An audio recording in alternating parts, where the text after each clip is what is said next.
très heureux de pouvoir aujourd'hui à cette conférence. Et je suis très heureux que l'AMPA, Catherine Pastor et son équipe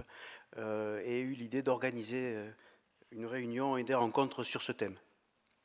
Au cours de cette conférence vont être abordées les relations entre les cinq sens et la maladie d'Alzheimer. Et cette approche originale va permettre de prendre conscience qu'il ne s'agit pas que d'une maladie de la mémoire, comme on le sait bien aujourd'hui au sens habituel, mais d'une atteinte beaucoup plus générale. Et il faut comprendre que la personne malade ne perçoit plus son environnement de la même façon et que chacun, même si un profil commun peut être retrouvé,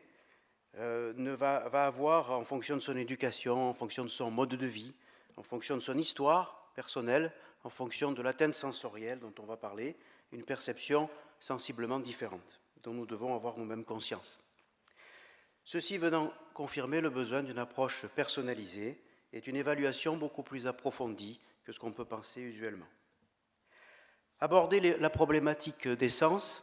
pourra peut-être nous amener aussi à évoquer la notion de conscience que les personnes atteintes ont de leur atteinte mnésique, qu'elles ont aussi de leur maladie, qu'elles ont aussi de leur handicap, de l'environnement, des personnes qui les entourent, aidants familiaux et professionnels, et aussi de la conscience qu'elles ont d'elles-mêmes à des stades plus avancés de la maladie. Ainsi, une réflexion sur la conscience chez les malades atteints par la maladie d'Alzheimer pourrait nous aider à une meilleure approche humaine et dans le cadre de la mise en place des thérapies non médicamenteuses que, par exemple, nous pratiquons ici à Monaco au centre Speranza Albert II depuis plusieurs années.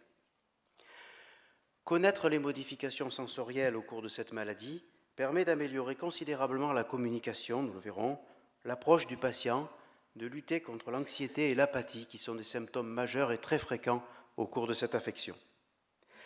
Très brièvement, voilà, je voulais introduire les choses de cette façon, remercier tous les orateurs et toutes les personnes présentes aujourd'hui, ce qui témoigne de l'intérêt que vous portez à nos actions, aux patients et à la maladie qui les atteint.